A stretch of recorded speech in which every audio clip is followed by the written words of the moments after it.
చదవడం అలవాటే కదా మీకు? ఉందా? అలవాటు ఉందా? బైబిల్ చదివిన వారు మాత్రమే బైబిల్ ఎత్తి పాడాలి. బైబిల్ చదివితే పఠింప శ్రేష్ఠ గ్రంథము బైబిల్, పఠింప శ్రేష్ఠ గ్రంథము బైబిల్, అనుదినము పఠించిన ప్రేమ తోడ నడుపును, ఓ పఠింప శ్రేష్ఠ గ్రంథము బైబిల్. చాలు. బైబిల్ చదవకపోతే మన విశ్వాస జీవితము వ్యర్థం. బైబిల్ చాలా ప్రాముఖ్యమే. మన జీవితానికి నడిపించేది ఏం చెప్పండి?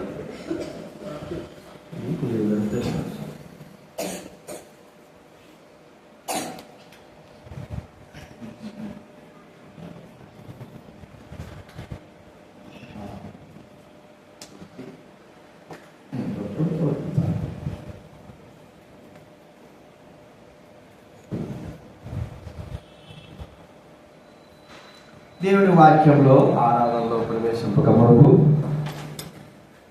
యోహాను సువార్త 4వ అధ్యాయం, యోహాను సువార్త 4వ అధ్యాయము దేవుని వాక్యం మనకు చాలా ప్రాముఖ్యమైనది.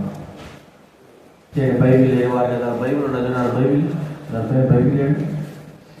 బైబిల్ లేని వారి బైబిల్ తీసుకోండి దయచేసి. యోహాను సువార్త 4వ అధ్యాయం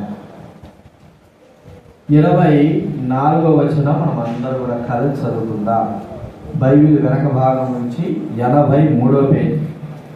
యోహాను సువార్త 4వ అధ్యాయము 24వ వచనం మనం అందరూ కూడా కలిసి చదువుకుందాం. దేవుని వాక్యము అందరూ కూడా చదువుదాం. దేవుడు ఆత్మ కనుక ఆయన ఆరాధించి వారు ఆత్మతోనూ సత్యముతోనూ ఆరాధింపగలను. 23 కూడా చదువుకుందాం. 23 అయితే యథార్థంగా ఆరాధించేవారు సత్యముతోనూ ఆత్మతోనూ సత్యముతోనూ తండ్రిని ఆరాధించు కాలం వచ్చుతున్నది, అది ఇప్పుడు వచ్చే ఉన్నది. తన్ను ఆరాధించువారు అట్టి వారే కావాలని తండ్రి కోరుతున్నాడు. కీర్తన గ్రంథం 107వ అధ్యాయం బైబిల్ మధ్యలో నుంచి, బైబిల్ మధ్య భాగంలో నుంచి 509, బైబిల్ మధ్యలో నుంచి 509. కీర్తన గ్రంథం 107వ అధ్యాయం మొదటి 2 వచనాలు అందరూ చదువుకుందా. కీర్తన గ్రంథం 107వ అధ్యాయము బైబిల్ మధ్యలో నుంచి 509వ పేజీ. మొదటి 2 వచనాలు మనం అందరం కూడా కలిసి చదువుకుందాం. 107వ అధ్యాయం మొదటి 2. యెహోవా దయాళుడు, ఆయనకు కృతజ్ఞతాస్తుతులు చెల్లించుడి, ఆయన కృప నిత్యముండును. యెహోవా విమోచించిన వారు ఆ మాట పలుకుదురు గాక, విరోధుల చేతుల నుండి ఆయన విమోచించిన వారును. చాలు. సరే, 3వ వచనం. తూర్పు నుండి పడమటి నుండి ఉత్తరం నుండి దక్షిణం నుండి నానా దేశం నుండి ఆయన పోగు చేసిన వారు ఆ మాట పలుకుదురు గాక. ఇక్కడ ఎవరు ప్రభువును ఆరాధిస్తారు అంటే ఆత్మతో సత్యముతో ఆత్మతో సత్యముతో ఎవరు ఆరాధిస్తారు అని చెప్పబడుతుంటే, ఎవరైతే విమోచింపబడతారో, ఎవరైతే రక్షింపబడతారో, ఎవరైతే కాపాడబడతారో వారు ప్రభువును స్తుతిస్తారు. మనము ఒక ప్రమాదంలో ఉన్నామండి, మరి నీళ్ళ ప్రమాదంలో కావచ్చు, లేదా రోడ్డు ప్రమాదంలో కావచ్చు, మనల్ని ఎవరైనా సరే అనుకోనితులో కాపాడుంటారు, అనుకోనితులు కాపాడతారు, క్షణాలు తిరిగిపోయి ఉంటారు, మన ప్రాణాలు రక్షిస్తారు. వారు రక్షింపబడతారు, మన ప్రాణాన్ని రక్షిస్తారు. అప్పుడు అలాంటప్పుడు మనము వారికి ఏం చెప్తామంటే కృతజ్ఞత చెప్తాం. అయ్యా, నువ్వు లేకపోతే నేను చచ్చిపోయేవాడిని, నేను బ్రతకలేను, నువ్వు దేవుళ్లాగా వచ్చి, మనిషివే కానీ దేవుళ్లాగా వచ్చి నన్ను కాపాడావని మనం కృతజ్ఞత చెప్తాం. మరి విమోచింపబడిన మనం ప్రభువును ఆరాధించాలి. వారు ఎలాగ ఆరాధించాలి? ప్రభు కోరుకుంటారంటే ఆత్మతో సత్యముతో ఆరాధించాలి. మరి మనకు ఆత్మతో సత్యముతో ఆరాధించేదే అర్థం కావడం. ఆత్మతో సత్యం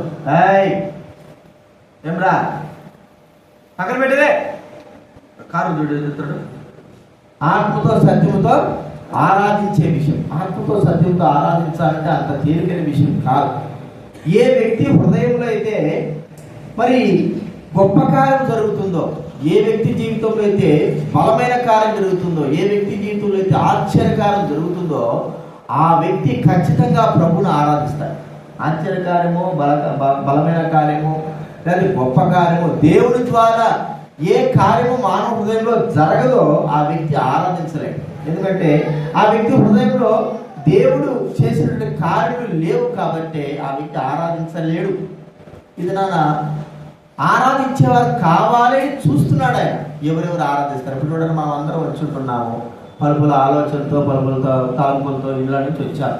కానీ మన మనసు ఎడే ఉంటుంది, కానీ మన ఆత్మ దేవుని వైపు చూసేదిగా ఉండదు. లేకపోతే మన శరీరం ఎడే ఉంటుంది, కానీ మన ఆత్మతో ప్రభు వైపు చూచి ఆరాధించేటువంటి ఆలోచన మనలో ఉండదు. ఏదో వస్తున్నాం, కొంతమంది యాంత్రికంగా ఉంటారు. అందులో మరి 100 మందిలో కనీసము 10 మంది అయినా సరే ప్రభుని ఆరాధించేవారు ఉంటారు. కానీ దేవుడు చూసేది ఏంటంటే 100 మందిలో 100 మంది కూడా ప్రభుని ఏం చేయాలి? ఆరాధించాలి. 10 మందే కాదు. ఎందుకంటే 100 మందికి ఆయన రక్తం కాచాడు, 100 మందికి కొరకే ప్రాణం ఇచ్చాడు, 100 మందికి కొరకు కూడా ఆయన శిలువలో చనిపోయాడు. కాబట్టి ఒకరిద్దరు ఆరాధిస్తే ఆయన తృప్తిపడేవాడు కాదు. ఆయన చేత విమోచింపబడిన మనం అందరం కూడా ప్రభువును ఆరాధించాలి. దైవ గ్రంథంలో కొంతమంది ప్రభువు చేత విమోచింపబడి ప్రభువును స్తుతించేవారుగా ఉన్నారు. వారు ఏ విధాలు వారు విమోచింపబడ్డారు అని మనం గుర్తించుకుంటే మన జీవితం కూడా అలాగే ఉంటుంది. మనకు తెలుసు, యోహాను సువార్త 4వ అధ్యాయంలోనే ఇక్కడ మనకు ఈ అధ్యాయం చదవగానే మరి ఎవరు గుర్తుకొస్తారు చెప్పండి? యోహాను సువార్త 4వ అధ్యాయం చదివితే సమరయ స్త్రీ కదండి. మరి అన్య జాతి కలిగినటువంటి స్త్రీ, అన్య జాతిలో జన్మించినటువంటి స్త్రీ, ఒక మాట చెప్పుకోవాలంటే మరొక భాషలో సంకర జాతి అనేటువంటి మాట. ఆ జాతిలో జన్మించినటువంటి వ్యక్తి స్త్రీ, ఈమె మరి ప్రభు అయిన దేవుడు ఈమె జీవితంలో చేసే ఒక మాట అన్నారు చూడండి. 29వ యోహాను సువార్త 4వ బైబిల్ వెనక నుంచి 83వ పేజీ. యోహాను సువార్త 4వ అధ్యాయం 29. తీయాలి, బైబిల్ తీయాలా? ఏం చేస్తారు యవనస్తులు పిల్లలు? బైబిల్ వెనక నుంచి 83వ పేజీ. యోహాను సువార్త 4వ అధ్యాయము 29వ వచ్చి చదవండి. మీరు వచ్చి నేను చేసినవన్నీ నాతో చెప్పిన మనుషులు చూడి ఈయన క్రీస్తు కాడా అని ఆ ఊరి వారితో చెప్పగా, మీరు వచ్చి చూడండి నేను ఏమేమి చేశాను అవన్నీ కూడా పూసగుచ్చినట్టు చెప్పాడు. నా స్థితి ఏమిటి, నా జీవితం ఏమిటి ఊర్లో వారందరూ తెలుసు. కొత్తవాడికి ఇప్పుడు నేనున్నాను అనుకోండి, నా ఊర్లో నా జీవితం గురించి అందరికి కూడా తెలుసు. మంచోడా చెడ్డోడా అంటాడు. వేరే ఊరు నుంచి వచ్చాడు అనుకో, ఆ వ్యక్తికి నా గురించి ఏమీ తెలియదు. మరి యేసుక్రీస్తు వారు వేరే దేశం నుంచి, వేరే ప్రాంతం నుంచి, గలిలే ప్రాంతము, యెరూషలేము ప్రాంతం నుంచి వచ్చాడు. మరి సమరయలో ఉన్నటువంటి ఈ స్త్రీ యొక్క జీవితము ఆయనకు సంపూర్ణంగా తెలుసు. ఈమె ఎవరు, ఈమె జీవితం ఏమిటి, ఈమె ఎలాగ జీవిస్తూ ఉంది, ఈమె పరిస్థితి ఎలా ఉంది, ఈమె జీవితం ఎలా ఉండదు ఆయన క్షుణ్ణంగా తెలుసు. ఇప్పుడు చూడండి, ఇక్కడ కూర్చున్న మనం అందరి జీవితం కూడా ప్రభువుకు బాగా తెలుసు. ఎవరు ఎలాంటి వాడు, ఒకవేళ దైవ సేవకులు కానీ ఇంట్లో వారు కానీ లేదు తెలియకపోయి ఉండొచ్చేమో, కానీ కుటుంబంలో పిల్లల విషయం తల్లిదండ్రులు తెలుసు, భార్య భర్తల విషయం ఒకరికొకరికి తెలుసు. కానీ కొంతమందికి ఎన్ని సంవత్సరాలు జీవిస్తున్నా కూడా వారి జీవితాన్ని అర్థం చేసుకోలేదు. కానీ దేవుడికి మాత్రము ఇక్కడ కూర్చున్న మనందరి జీవితం ఏమన్నది సంపూర్ణంగా తెలుసు. ఎవరు ఎలాంటి వారు తెలుసు. మరి సమరయ స్త్రీ ఎలాంటిదో ప్రభువుకు తెలుసు. సమరయ స్త్రీ మరి ఆమె విమోచింపబడాల, ఆమె జీవితం మార్చబడాల. సమరయ ప్రాంతంలో ఆమె జీవితం మార్చబడితే అందరూ కూడా ప్రభునందు విశ్వాసం ఉంచుతారు. వారందరూ కూడా ప్రభు బిడ్డలుగా చేర్చబడతారు. వారందరూ కూడా దేవునికి ఇష్టమైన వారుగా చేర్చబడతారని ప్రభువుకు తెలుసు. కాబట్టి సమరయ స్త్రీ దగ్గరికి వచ్చాడు. ఆమె జీవితాన్ని కూడా ఆయన వెలికి తీశాడు.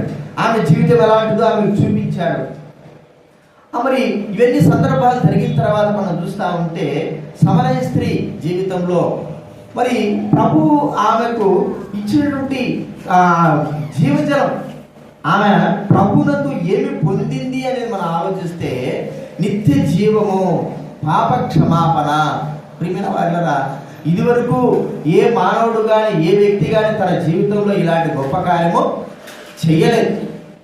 ఎలాగ ఆమె పరిపూర్ణంగా మార్చబడి తన పాపం నుండి, తన జీవితం నుండి, తన పాపపు జీవితం నుండి, అపరాధపు జీవితం నుండి, మోసకరమైన జీవితం నుండి ఆమె విడిపింపబడినటువంటి వ్యక్తిగా మనం చూస్తూ ఉంటున్నాం.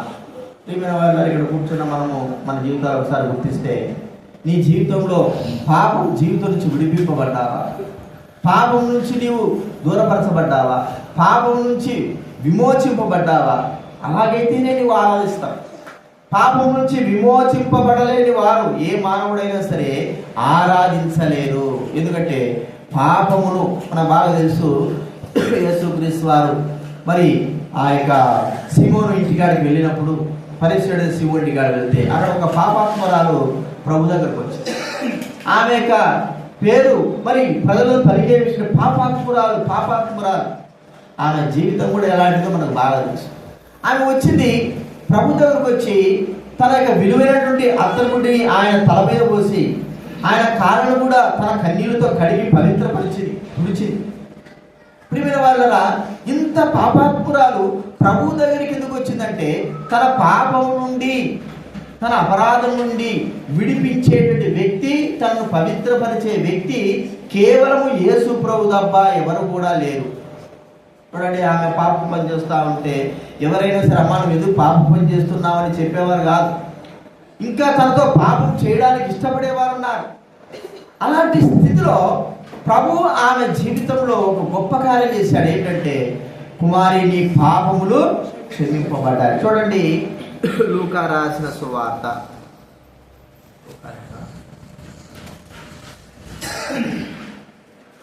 7వ అధ్యాయం.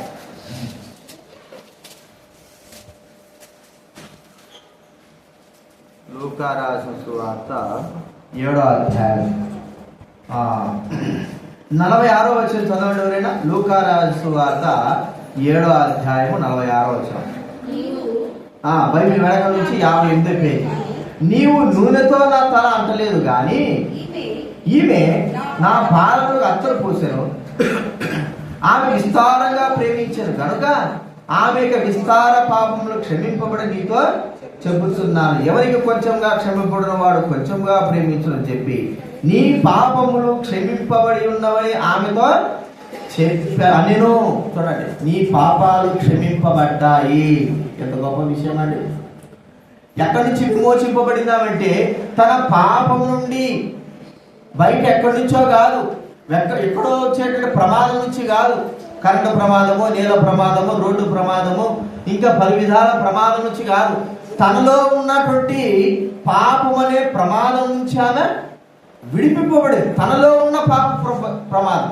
బయట నుంచి అయితే ప్రజలు ఏమని చేస్తారు, ఇప్పుడు రోడ్లో పోతున్నారు, కళ్ళు కనపడాలి, వెళ్తూ ఉంటే వెంటనే బైక్ వస్తూ ఉంటుంది. మనం కనబడినాం, చూసినా మనకు కనబడలేదు కాబట్టి పట్టుకుని బయటికి లాగుతారు. లేదా నీళ్ళలో పడిపోతున్నా మునిగిపోతే మనం చూసిన వెంటనే మనకి ఈత వచ్చు కాబట్టి ఒకవేళ దూకి ఆ వ్యక్తిని విమోచిస్తాం.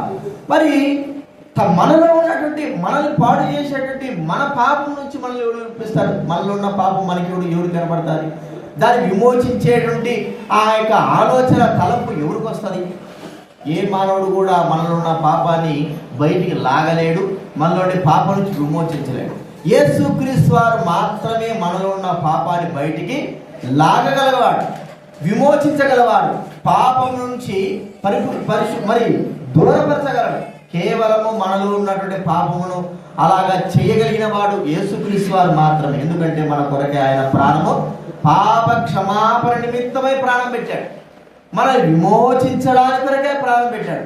మన పాపం నుంచి విడిపించడానికి కొరకే ఆయన ప్రాణము పెట్టాడు. కాబట్టి ఆయనకు మాత్రమే అధికారం ఉంది. ప్రియమైన వాళ్ళ ఈ యొక్క సమరయ స్త్రీ కానీ, ఈ పాపాత్మురాలు కానీ వారి పాపం నుండి విమోచించాడు. చూడండి, రోమా రాసిన పత్రిక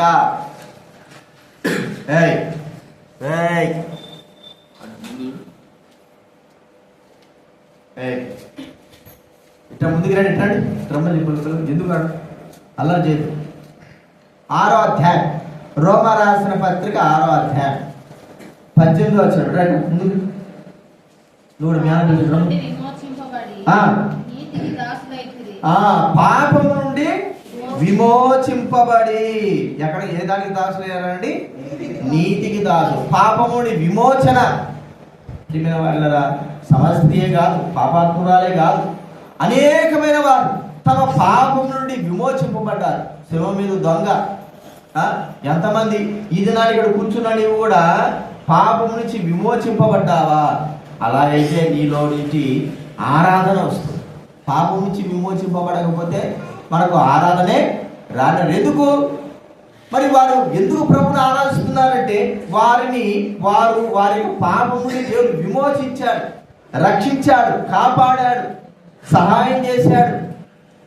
వారి పాపం నుంచి విడుదల పొందకపోతే వారి జీవితంలో నాశనానికి కారణమయ్యేవారుగా ఉంటారు. కాబట్టి ఈ దినాన్ని మనం గుర్తించుకుందాం. ఇప్పుడు మనం ప్రభువును ఆరాధించడానికి గల కారణం ఏమిటంటే మన పాపం నుండి మనల్ని విడిపించాడు. సమరస్త్రీ కానీ పాపాత్మురాలు కానీ మన జీవితాలు కానీ లోకంలో ఉన్న వారి అనేకమైన వారు ప్రభువుని విశ్వసించి ఆయన రక్తం చేత కడిగిన వారందరూ కూడా ప్రభువును ఆరాధించడానికి ఈ కారణం, పాపం నుంచి విమోచించారు. రెండవదిగా వ్యక్తి మనం చూస్తా ఉంటే లూకా రాసిన సువార్త. లూకా రాసిన సువార్త 8వ అధ్యాయం 2వ వచనం చదవండి ఎవరైనా. 12 మంది శిష్యులను అపవిత్రాత్మలను వ్యాధులను పోగొట్టబడిన కొందరు స్త్రీలను 7 దయ్యములు వదిలిపోయిన మగ్దలేనే మరియయు 7 దయ్యములు వదిలిపోయినటువంటి మగ్దలేనే మరియ. ఈమెను గురించి మనం చూస్తూ ఉంటే ప్రభువు ఒక దినము ఆయన పరిచర్య సేవలో మరి 7 దయ్యాలు బట్టి, ఒక దయ్యం కాదు, 2 దయ్యాలు కాదు, 7 దయ్యాలను బట్టి మరి తాను పీడింపబడతాము. ప్రియమైన వాళ్ళ అలాంటి యొక్క స్త్రీ ఏమైపోయిందంటే ప్రభు తనను విమోచించినాడు, తనను కాపాడాడు. దేని నుండి విమోచించాడు? తనలో ఉన్నటువంటి భయంకరమైన 7 దయ్యాలు విమోచించాడు. దయ్యం నుండి, అపవాది నుండి. చూడండి ఒక మాట మనం చూస్తా ఉంటే అపోస్తల కార్యాలు 3వ అధ్యాయం 26వ వచనం చదవండి ఎవరైనా. అపోస్తల కార్యాలు 3:26. మీలో ప్రతి వాణిని వాని దుష్టత్వం నుండి మళ్లించుట వలన వాని దుష్టత్వం నుండి మళ్ళీ చూడండి. ఇంకోటి మాట, 1 యోహాను రాసిన పత్రిక 3వ అధ్యాయం 8వ వచనం చదవండి. 1 యోహాను రాసిన పత్రిక 3వ అధ్యాయం 8వ వచనం. అపవాది మొదట పాపము చేయుచున్నాడు కనుక పాపము చేయువాడు అపవాది సంబంధి, అపవాది యొక్క క్రియలను లయపరచుటకే దేవుని కుమారుడు ప్రత్యక్షమైన. ఎవరి క్రియలండి చెప్పండి? ఎవరి క్రియలు లయపరచడానికి వచ్చాడు ఆయన? అపవాది యొక్క క్రియలు. అపవాది ఏం చేశాడు? ఈ మగ్దలేనే మరియనే కాదు, మనకు బాగా తెలుసు. సేనా దయ్యం పట్టినటువంటి వ్యక్తి ఎన్ని దయ్యాలు పట్టాయి? సేనా దయ్యం అతనికి 2000 దయ్యాలు కదండి. సేనాదయం మూగదయం పట్టిన వాడి కుమారుడు, చిన్న కుమారుడు మూగదయం పట్టినటువంటి. ఇలాగా అనేకమైన వారిని దయ్యాల నుండి, సాతాను నుండి విడిపించాడు. ఈ దయ్యాలు ఏం చేస్తున్నాయి? ఎందుకు విడిపించాలా దయ్యాల నుండి? దయ్యాలు మంచి చేస్తాయి, మేలు చేస్తాయి? మానవుడికి చెప్పండి. మంచి చేస్తాయి, మేలు చేస్తాయా? 2 చేయబెట్టాడు చెప్తాయి. ఏదో ఒకటనే చేయాల్సిందే. దయ్యాలు మనిషిలో ప్రవేశించేది ఏం చేస్తాయి మానవునికి? మంచి చేస్తాయి, చెడు చేస్తాయి? చెడే చేస్తాయి. అర్థమైందా? 2000 దయ్యాలు పట్టినటువంటి ఏం చేశాడు? వాడు మొట్టమొదటి చేసిన పని ఏంటి? వాని ఇంటిలో నుంచి బయటికి వచ్చేసాడు. బయటికి వచ్చేసి బట్టలు పదిసేసాడు. అర్థమైందా? వాడు నగ్నంగా వాడిని చేసింది. ఇంకా ఏం చేసింది వాడిని అంటే వాడికి నిద్ర లేకోకుండా సమాధుల్లోకి వాడిని తీసుకుని వెళ్ళి రాత్రంతా కూడా రాత్రే కాదు, ఉదయం మొదలుకొని సాయంత్రం ఎప్పుడు చూసినప్పుడు సమాధులు ఉంటాడు. ఇంకా ఏం చేస్తుంది వాళ్ళని అంటే కేకలు, ఊరికే కేకలు, గట్టి కేకలు కదండి. ఇప్పుడు మీరు ఊరికే కూర్చోన్నారు, నేను 1-2 గంటల సేపు మాట్లాడినాను అనుకో, నాకేమవుతుంది? శక్తిహీనత వస్తుంది కదా. 2 గంటల సేపు 3 గంటల సేపు మాట్లాడితే నేను ఎక్కువ మాట్లాడాను, నాకు బలహీనత వచ్చేస్తుంది. అటు ఉదయం నుంచి సాయంత్రం మాట్లాడుతూ ఉంటే కేకలేస్తూ ఉంటే కదా, అంటే నోట్లో నుంచి మాటలు వస్తూనే ఉంటాయి, మా బూతులు కానీ, లేకపోతే వాడు కేకలు వస్తున్నాడు. ఇంకా ఏం చేస్తున్నాడు వాడు? వాడికి చేసే నష్టం ఏమిటి? దయ్యము వానంతకు వాడిని రాళ్ళతో కొట్టుకుంటున్నాడు, చేతులతో కొట్టుకుంటున్నాడు. ఇంకా ఏం చేస్తున్నాడు? వాడు చేసే నష్టం ఏమిటంటే ప్రజలను, ఆ దారిని పోయే ప్రజలు కూడా ఏం చేస్తున్నాడు? వాడు భయపెడుతున్నాడు, కొడుతున్నాడు. చూడండి, ఆ దయ్యము ఆ వ్యక్తిని ఎన్ని విధాలుగా నష్టపరుస్తాడు, ఎన్ని విధాలు. గత దినాల్లో ప్రభు మనల్ని ఈ దయ్యము లాంటి, సాతాన్ లాంటి స్థితిలో నుంచి విమోచింపబడకపోయింటే మనం కూడా అలాగే ఉండేవారం. చేతులతో కొట్టుకోవడం కాదు, వస్త్రాలు లేకోకుండా అంటే అప్పుడు వస్త్రం లేకుండా కాదు, ఆత్మ సంబంధంగా మన వస్త్రాలు లేకోకుండా, రక్షణ అనే వస్త్రాలు లేకోకుండా మన జీవితము పాడైపోయింది. ఇంకా ఏం చేసేది? మనమే నాశనం చేసుకునేటట్లుగా సాతానుడు చేస్తూ ఉన్నాడు. ఇంకా మనల్ని మన ద్వారా ఇతరులు భయపడుతున్నారు కదండి. రక్షణ పొందకున్నప్పుడు మన ద్వారా ఏం చేసేవాళ్ళు? ఇతరులు భయపడేవారు. వారిని కొట్టడం కానీ, వారిని మోసం చేయడం కానీ, దుర్మార్గంగా ప్రవర్తించేవారు ఉంటారు, కొట్టేవారు ఉంటారు, అన్యాయంగా చేసేవారు ఉంటారు, దౌర్జన్యం చేసేవారు ఉంటారు. ప్రభువు ఎప్పుడైతే ఆ సాతాను యొక్క ఆ స్థితిలో నుంచి మానవుని విడిపించకపోతే ఆ వ్యక్తి వల్ల ఇతరులకు నష్టము, తన కుటుంబానికి కూడా నష్టము. ఇది మనల్ని ప్రభు విమోచించినాడు. దేనుండంటే సాతాను అపవాది నుంచి కనబడని సాతాను మనలో చేసే కార్యాల నుంచి మగ్దలేని మరియను ఎలాగైతే విమోచించాడో, ఇంకొక వ్యక్తి కూడా ఉన్నాడు కదండి, ఇంకొక స్త్రీ. లూకా సువార్త 13వ అధ్యాయం, లూకా సువార్త 13వ అధ్యాయం 16 వచ్చిన చదవండి ఎవరైనా.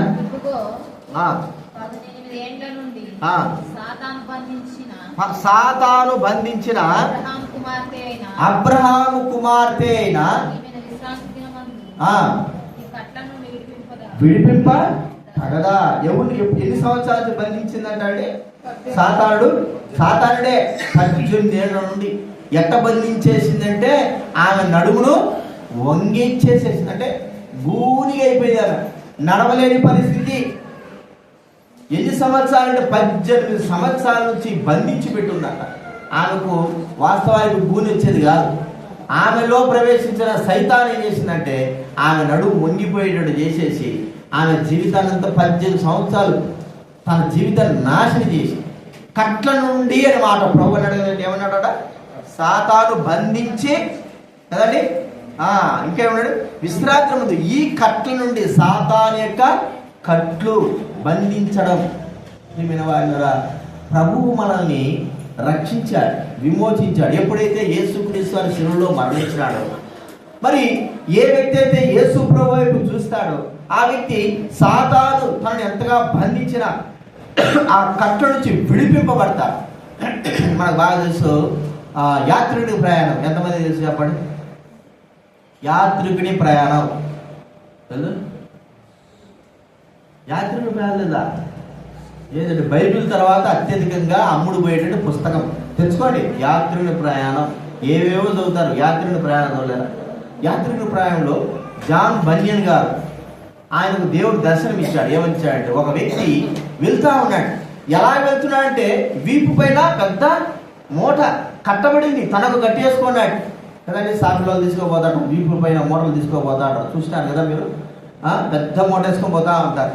వాళ్ళు ఆ కట్టబడిన మూట అది ఏంటి? పాపపు మూట. సాతాను తన యొక్క కట్టన్ని బంధించి తన పైన పాపాన్ని అట్టే పెట్టేసి దాన్ని వంచుకొని వెళ్తా ఉన్నాడు ఒక విశ్వాసి.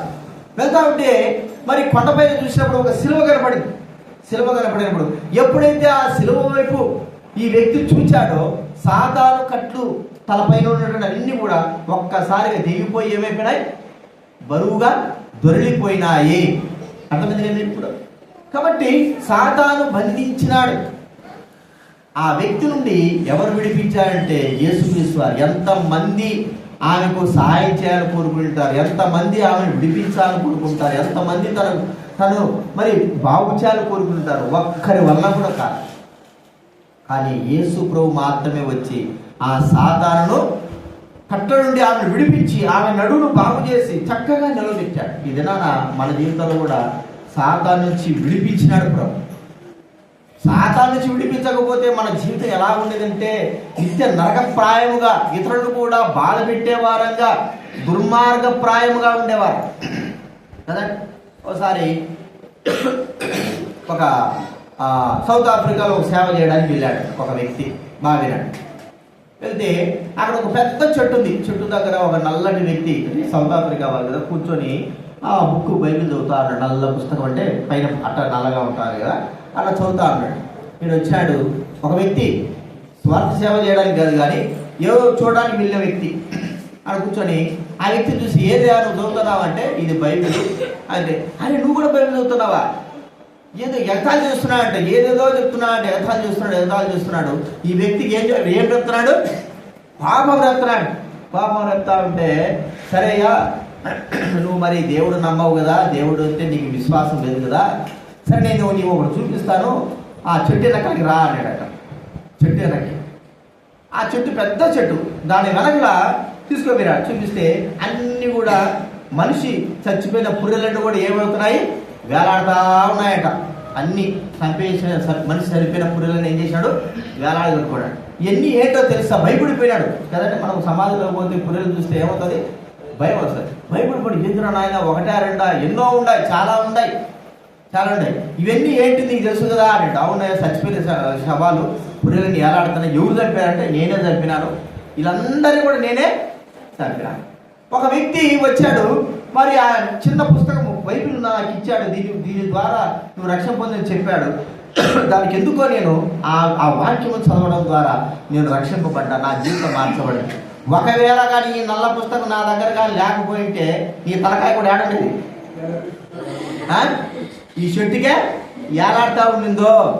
భయపడిపోయినాడు. నువ్వు ఇన్ని మాటలు చెప్పినావు కదా, ఒకవేళ ఎన్నో ఎంచుకో, ఒకవేళ నేను కానీ ఈ బైబిల్ కానీ చదవకపోయింటే నీ తలకాయ కూడా ఇక్కడే ఏలాడుతూ ఉండేది. చూడండి ఎట్లా విడిపించాడు ప్రభు. ఇది నా మనల్ని విడిపించిన ప్రభువుకు, విమోచించిన ప్రభువుకు మనం ఏం చేయాలా? ప్రభు స్తుతించాలి. నీ పాపం నుంచి, సాతాను నుంచి మనల్ని విడిపించాడు. ఇది ఎవరు చేయలేరు, ఏ మానవుడు చేయలేడు, కేవలం యేసుక్రీస్తు వారు మాత్రమే మరణము ద్వారా ఇచ్చేశాడు. ఇది రెండోది మనం చూస్తుంటున్నాం. మూడోదిగా లూకా సువార్త 19వ అధ్యాయం. లూకా సువార్త 19వ అధ్యాయం 9వ వచనం 10వ వచనం చదవండి. ఇతడును అబ్రహాము కుమారుడే, నేడు ఈ ఇంటికి రక్షణ వచ్చినది. 10వ వచనం చదవండి ఎవరైనా. నశించిన దానిని వెలకి రక్షించుటకు మనుష్య కుమారుడు వచ్చాడని. ఈ యొక్క జక్కయ్య గురించి మనకందరం కూడా బాగా తెలుసు. జక్కయ్య గురించి తెలియని చిన్నపిల్లలు కూడా తెలుసు. జక్కయ్య యూదులకు సంబంధించిన వ్యక్తి కదండి, ఇస్రాయల్ సంబంధించేది. అయితే అతను చేసే పని ఏంటంటే ట్యాక్స్ కలెక్టర్. ఏం చేయాలి? అక్కడ ఏముంది? సుంకపు గుత్తదారుడు. చూడండి, కొన్ని ఉద్యోగాలు ఎలా ఉంటాయంటే దేవునికి విరోధంగా ఉంటాయి. కొన్ని అంటే ఆ ఉద్యోగాలు చేరినప్పుడు వారు మోసం చేయాల్సిందే, అబద్ధాలు ఆడాల్సిందే, పాపం చేయాల్సిందే. అలాంటి ఉద్యోగాలు ఉంటాయి. అందులో ఈ ఉద్యోగం ఏమిటి? పన్ను వసూలు చేసే వ్యక్తి. సరే, న్యాయపరంగా చేస్తే పర్వాలేదు, కానీ ఆ వ్యక్తి ఎంతో మందిని, ఈ వ్యక్తి ఎక్కడ ఉంటాడంటే ఊరి గవిని ఎదురుగా, గవిని బయట ఎవరెవరైతే వస్తారో వ్యాపారం చేసుకోవడానికి, వాళ్ళందరూ బుట్టలు పట్టుకుని వస్తుంటారు కదా, ఆ గవిని దగ్గర కూర్చొని, నువ్వు ఏ వ్యాపారం చేస్తున్నావు ఈరోజు అంటే, అయ్యా ఈ వ్యాపారం, కానీ పన్ను కట్టాలి. ఎంత కట్టాలి? రూపాయి కాదు, 4 రూపాయలు. మరి 4 రూపాయలు సరేలే, పోతే 4 రూపాయలు వాడు పన్ను కట్టాడు. అయితే 1 రూపాయే వాడికి నియమింపబడింది. ఏంది? రూపాయే పన్ను కట్టాలి, అంతకు మించి ఎక్కువ కట్టడానికి వీల్లేదు. మరి ఈ వ్యక్తి 1 రూపాయి కాకుండా 4 రూపాయలు ఎక్కువ కట్టుకొని ఏం చేశాడంటే ఇలాగ 100 మందిని, 1000 మందిని ముంచేశాడు. ఎంతో మందిని బాధ పెట్టాడు. 1 రూపాయి కదా, 2 రూపాయలు కదా, లేదా 4 రూపాయలు కట్టాల్సిందే. కట్టందే వాడు లోపలికి రావడానికి వీలు. కాబట్టి ఇంటి పన్ను కావచ్చు, ఏదైనా సరే ఇలాగ ఎంతో మంది మోసం చేశారు. ఒక దేవుని బిడ్డ ఉండి, అంటే దేవుని తెలుసుకుని ఉండి ఆ వ్యక్తి ఆ కార్యములు చేశాడు. ఇప్పుడు దేవుని తెలుసుకున్నంత మాత్రాన దేవుని బిడ్డ కాకపోతే ఆ వ్యక్తి దేవుని బిడ్డ కాలేడు. అంటే తన జీవితము మరి ఎలా ఉందంటే అనేకుల్ని మోసం చేసే వ్యక్తిగా ఉంటున్నాడు, ఎంతో డబ్బు ఆర్జించిన వ్యక్తిగా ఉంటున్నాడు. ఆ వ్యక్తిని గురించి ప్రజలైన వారు చెప్తున్న మాట ఏంటంటే, ఈ వ్యక్తి కూడా ఆ దేవుని బిడ్డ అన్నాడు, ఈ వ్యక్తి కూడా ఇశ్రాయేలు రాజు వీడు మోసం చేసేవాడని ఆ వ్యక్తిని గురించి అనేకమైన వారు ఉంటారు. చూడండి, అయితే అందరూ అనే మాట ఏంటంటే పాపాత్ముడు కదండి, పాపి అయిన వారి ఇంటికి వెళ్తా ఉన్నాడు. ఇది నాన్న ఆ వ్యక్తి జీవితంలో ప్రభువైన యేసుక్రీస్తు వారు చేసిన గొప్ప కార్యం ఏంటంటే, ఒక దైవ బిడ్డగా ఉండవలసిన వ్యక్తి పాపాత్ముడుగా జీవిస్తూ ఉంటే తిరిగి ఆ వ్యక్తిని దైవ బిడ్డగా చేస్తూ వచ్చాడు. మన బాధ ఇక్కడ చెప్పబడిన మాట యేసు ప్రభు అన్నాడు, ఇతడును అబ్రహాము కుమారుడు. ఒకప్పుడు ఎవరి కుమారుడు? సాతాను కుమారుడు. చూడండి ఒక మాట ఉంది, యోహాను సువార్త 8వ అధ్యాయం 44వ వచనం. యోహాను సువార్త 8:44 చదవండి, బైబిల్ వెనక నుంచి. ఏమంటాడండి? మీరు మీ తండ్రి యొక్క అపవాది సంబంధులు. చాలు, మీరు మీ తండ్రి యొక్క అపవాది సంబంధులు. మీ తండ్రి ఎవరండి? ఎవరి తండ్రి? ఇశ్రాయేల్ గురించి అక్కడ చెప్తున్న మాట, దేవుడి బిడ్డల గురించి. మీరు మీ తండ్రి యొక్క అపవాది, పరిచయాలు, శాస్త్రులు వారందరూ చెప్తున్న మాట అపవాది సంబంధం. అంటే ఏంటి అపవాసం అంటే, సాతాను ఏమైతే చేస్తున్నాడో ఆ క్రియలు చేసేవాడందరూ ఎవరండి? అపవాది సంబంధులే. దయ్యం ఏ పని చేస్తుందో ఆ పని చేసేదంట అపవాది సంబంధులు. చూడండి, దుష్టత్వంతో దుష్ట పనులు చేస్తున్న వాడిని ఏమంటారు? మరి నువ్వు మంచివాడు అంటారా? దుష్ట పనులు చేసేవాడిని నువ్వు మంచివాడు అంటారా? చెప్పండి, ఏమంటారు? మరి దుష్టుడా కదా, దుష్ట పనులు చేస్తారా, మోస పనులు చేస్తారా అంటారు. మంచి పనులు చేసేవాడు దుష్టుడా అంటామా? మంచి పనులు చేసేవాడు దుష్టుడు అంటామా? అనము. ఎందుకు? వాడు మంచి పనులు చేస్తాడా, వాడు నీతిమంతుడు మంచివాడు అంటాం. కానీ దుష్ట పనులు చేసేవాడు దుష్టుడు అనము. ఎందుకంటే ఇక్కడ చూడండి, యేసు ప్రభు అంటాడు, మీరు మీ తండ్రికి అపవాది సంబంధులు. జక్కయ్య అపవాది సంబంధిగా ఉన్నాడు. అయితే దేవుని బిడ్డగా తను ప్రభువైన యేసుక్రీస్తు వారు ఎప్పుడైతే ఆహ్వానించి తన హృదయంలో చేర్చుకున్నాడో, ఇప్పుడు యేసుక్రీస్తు వారు ఇస్తున్న సర్టిఫికేట్ ఏంటి? చెప్పండి, ఏం చెప్తున్నాడు ఆయన? నువ్వు అబ్రహాము కుమారుడు. ఇతడు కూడా అబ్రహాం కుమారుడే. అంటే ఆయన ఇచ్చిన సర్టిఫికేట్. ఇప్పుడు ప్రజలందరూ ఏమి ఇచ్చినా పర్వాలేదు, ఏమి ఇచ్చినా కూడా చల్లదు. ఎందుకు? యేసు ప్రభు చెప్పాడు, అబ్రహాం కుమారుడు, దేవుని కుమారుడు. ప్రియమైన బైబిల్ గ్రంథంలో ఉంది. చూడండి, యోహాను సువార్త 1వ అధ్యాయం 12వ వచనం. యోహాను సువార్త 1వ అధ్యాయం 12వ వచనం. తన్ను ఎందరు అంగీకరించో, అనగా తన నామమునందు విశ్వాసం ఉంచిన వారికి ఆయన అధికారం అనుగ్రహించి, దేవుని పిల్లలు ఎవరైతే యేసు ప్రభువునందు విశ్వాసం ఉంచుతారో, పిల్లలు కానీ పెద్దలు కానీ, కులం కాదు, మతం కాదు, దేశం కాదు, ప్రాంతం కాదు, ఎవరైనా సరే వారు ఎవరండి? దేవుని కుమారుడు. చూడండి, యేసుక్రీస్తుతో పాటు మనల్ని కూడా తన బిడ్డలుగా చేర్చుకోవడానికి ఇష్టపడ్డాడు. జక్కయ్యను దేవుని బిడ్డగా చేర్చుకోవడానికి దేవుడు ఇష్టపడ్డాడు. ఎందుకంటే ఆయన విమోచించాడు, తనంతటి పాపం నుంచి ప్రభు విమోచించాడు. ఇదైనా మనం కూడా దేవుని బిడ్డలుగా చేర్చబడ్డాం. ఒకవేళ చేర్చబడలేదా, ఇంకా ప్రభువునది విశ్వాసించలేకపోయినావా, యేసు ప్రభువా నేను పాపిని చెప్పలేకపోయినావా, నువ్వు ఇంకా దైవ బిడ్డవే, సైతాన్ బిడ్డవే. ఎన్ని రోజులు సైతాన్ బిడ్డడు, ఎన్ని రోజులైనా సరే అది చివరికి మన జీవితాన్ని నష్టంలో తీసుకుని వెళ్తుంది. గుర్తించుకుందాం, జక్కయ్యను విమోచించినాడు, సాతాను బిడ్డ నుంచి దేవుని బిడ్డ దగ్గరికి తీసుకొచ్చాడు. ఇది 3వ. చివరికి ఒక్క మాట చూసుకొని ముగించుకుందాం. చూడండి, యోహాను సువార్త 11వ అధ్యాయం.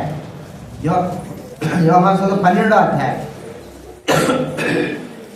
2వ వచనం. యోహాను సువార్త చివరిగా మార్త ఉపచారము చేసెను. లాజరు ఆయనతో కూడా భోజనం కూర్చున్న వారిలో ఒకడు. లాజరు గురించి మనకు బాగా మరియా, మార్త, లాజరు. ఈ మరియా, మార్త, లాజరు వీళ్ళు ముగ్గురు. మరి ఎవరు అర్చేదుడు? మరియా, మార్త, లాజరు చనిపోయినాడు, 4 రోజులు అయిపోయింది. మరి మరియా, మార్తలు కూడా మరి వర్తమానం పంపారు, ప్రభువాడు రా, మా తమ్ముడు బాలేడు అంటే. ఆయన చనిపోయిన తర్వాత 4 రోజులకు వచ్చినాడు. ఆయన వచ్చినప్పుడు వారి కుటుంబంలో, మరణం ఉండే కుటుంబంలో ఎంత వేదన ఉంటాయి చెప్పండి కదండి. మరణం ఉన్న కుటుంబంలో అంటే నాకు తెలిసిందంటే వయసును బట్టి కూడా మానవుడు వేదన పొందుతాడని నాకు తెలుసు. వయసును బట్టి ఇప్పుడు చూడండి, 10-12 సంవత్సరాల పిల్లలు చచ్చిపోయారనుకో, ఎట్లుంటారు తల్లిదండ్రులు కానీ అందరికి కానీ ఎంతో వేదన ఉంటుంది. ఒక 40 సంవత్సరాలు చనిపోయారనుకో, కుటుంబస్తులకి పిల్లలకి చాలా వేదన ఉంటుంది. 80-90 సంవత్సరాలు చచ్చిపోతే మరణం అనేది వస్తుంది అందరికీ, కానీ 90 సంవత్సరాలు చచ్చిపోతే ఎట్టుంటుంది? ఎవడు ఎడుగుతాడా? ఎవరో ఆ 90 సంవత్సరాల ముందు ఈ పిల్లలే వీళ్ళే ముసలు అయిపోయింటారు. వాళ్ళు ఏడ్చేదే ఇప్పుడు చెప్పండి.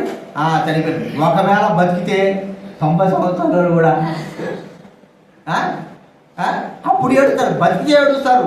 90 సంవత్సరాలు బతికితే ఏం చేస్తారు చెప్పండి? ఏడుస్తారు. ఎప్పుడు చేస్తారు రా? చచ్చిపోయిన తర్వాత కొద్దిగా ఏదో బాధ వ్యక్తం చేస్తారు అంతవరకే. కానీ వయసును బట్టి ఇక్కడ లాజరు సొంత తమ్ముడు వయసులో ఉన్నాడు, పెళ్లి కాలేదు, ఇంకా చనిపోతే వారి వేదన చెప్పడానికి మరణం అనేది ఏం చేస్తుందంటే వారిలో ఎంతో వేదన కలిగించింది. మరణపు వేదన. వారి తమ్ముడు చనిపోయిన తర్వాత వారికి ఎంత వేదన ఉందంటే వారు మరి ఎంతమంది ఆదరించినా కూడా ఆదరణ పొందలేని స్థితిలో ఉన్నారు వాళ్ళు. అయితే యేసుక్రీస్తు వారు మరణం నుండి ఆ లాజరును లేపాడు. మరణం నుండి. మరణము మానవ జీవితంలో ఎంతో నష్టాన్ని కలగజేస్తారు. భౌతిక మరణం కాదు. ఈ మరణంకు మనం భయపడాల్సిన అవసరం లేదు. ఏది భౌతికంగా వచ్చే మరణానికి దీనికే భయపడిపోతా ఉంటాం. ఏమైపోతుందో, ఎట్టయిపోతుందో, ఎలాగైపోతుంటాం. కానీ ఈ మరణము మనం భయపడినా వస్తుంది, భయపడకపోయినా కూడా వస్తుంది. దాని గురించి ప్రాముఖ్యం కాదు. అయితే ఆత్మ సంబంధమైన మరణం ఉంది. మన ఆత్మకు మరణం, అది నిత్య నరకం. దాని నుండి మానవుడు విడిపింపబడాలి. దీని నుంచి విడిపించాల్సిన అంత అవసరం లేదు. చాలా మంది మరణం కూడా కోరుకుంటున్నారు అదండి. బాధలు తట్టుకోలేక ఏం చేస్తారు? బాధలు తట్టుకోలేక చచ్చిపోతే బాగుండు కదా అని అనుకుంటారు. కానీ ఆత్మ మరణం ఉంది. మనిషి ఆత్మ జీవమునకు, మానవుని జీవితానికి మరణం ఉంది. అది పాపము ద్వారా వచ్చేది. ఈ మరణం ఎలాంటిదంటే యుగ యుగాలు ఉండేది. ప్రియమైన వాళ్ళ లాజరు మనం గమనిస్తే చచ్చిపోయినాడు. తన ఆత్మ కూడా ఏమైపోయింది? చనిపోయిందంటే అర్థం ఏమిటి? తన ఆత్మ దేవుడు తెలుసుకోలేదు, నిత్య నరకానికి వెళ్ళినట్టే. ప్రియమైన వాళ్ళ ఒక మాట ఆలోచిస్తే, మనం ఇక్కడ రాయబడలేదు కానీ తను చనిపోయిన తర్వాత తాను ఆత్మ కూడా నిత్య నరకంలోకి ఉన్నట్టే. అయితే ప్రభు ఎంత కరికన కలిగిన వాడు. బైబిల్ గ్రంథంలో ఉంది, పాతాళంలోకి పంపుచు దాంట్లో నుంచి మనిషిని ఏం చేస్తాడట? బయటికి తీసుకొస్తాడట. పాతాళంలోకి వెళ్ళినా కూడా మానవుడు బయటికి తీసుకురాగలిగినటువంటి వ్యక్తి ప్రభువైన యేసుక్రీస్తు వారు. పాతాళంలోకి వెళ్ళిపోయినాడు, నిత్య నరకంలోకి వెళ్ళిపోయినాడు.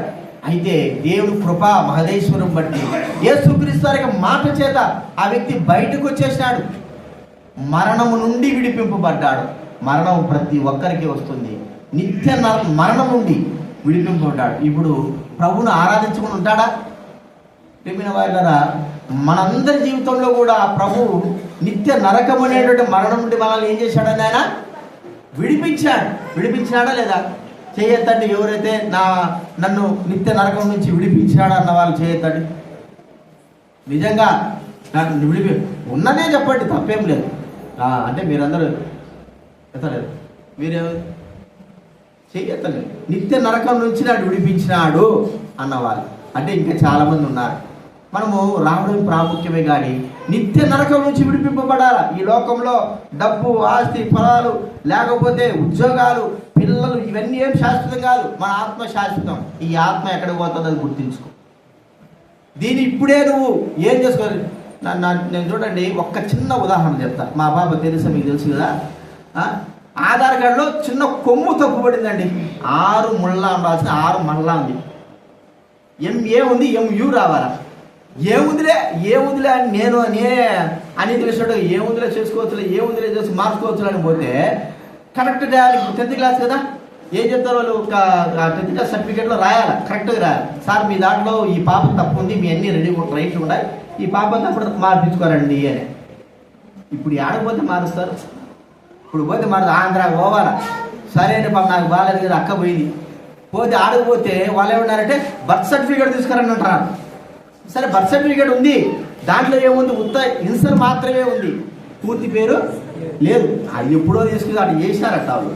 సరే పూర్తి పేరు ఉండాలి సార్ అని ఎక్కడికి పోవాలా, మా తమ్ముడు కొడుక్కి బర్త్ సర్టిఫికేట్ తీసుకురాలని అంటే గవర్నమెంట్ హాస్పిటల్ వాళ్ళు అంటారు పోయి లాయర్ దగ్గర నుంచి కోర్టు నుంచి తీసుకురా అంటారంట. ఓర నాయన ఎన్ని ఆడ తిప్పుతావు. అదేదో మర్యాదగా ముందే తెలిసినప్పుడు నీకు బాగా ఆ కొమ్ము తప్పుపోయిందని తెలిసినప్పుడు తిరిగితే సరిపోదా. ఇప్పటికీ రాలా, పోయినా 3000 పెట్టుకున్నాము, ఫింగర్ ప్రింట్ వేసి అది ఇంకా అప్డేట్ కాలే. చూడండి, ముందుగానే ఇవన్నీ జరగక మునిపే, ఈ నష్టం జరగక మునిపే మనము చేరుకుని ఉంటే, అదే ఇక్కడ చెప్పేది ఏంటంటే మరణము రాక మునిపే మనం ఏం కావాలా, తెలుసుకొని ఉండాలా, మన జీవితాన్ని జ్ఞాపకం చేసుకోవాలి. కాబట్టి ఈ లాజరు మరణం రాకముడిపై దేవుని తెలుసుకోలేకపోయినాడు. వచ్చింది కానీ ప్రభువు కానీ లేకపోయింటే ఆ వ్యక్తి యొక్క జీవితం నాశనమే. ప్రభు ఉన్నాడు కాబట్టే వచ్చాడు. ఆయన తన మహత్యం చూపించి మరణం పాతాళం నుంచి నన్ను బయటికి, మనందరం కూడా అలాగే నిత్య నరకం నుంచి మనల్ని ఏం చేశాడు, ఆయన విడిపించాడని గుర్తించుకోవాలి. ఈ 400 విషయాలు నలుగురి గురించి చెప్పాం కదా.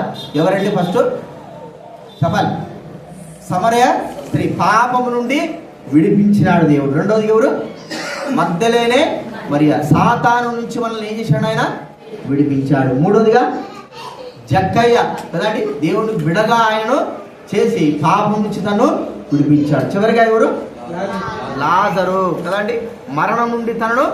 ఈ 400 విషయాలు గుర్తుపెట్టుకొని మనం ఆరాధనలో ప్రవేశిద్దాం, ఆరాధన చేసుకుందాం.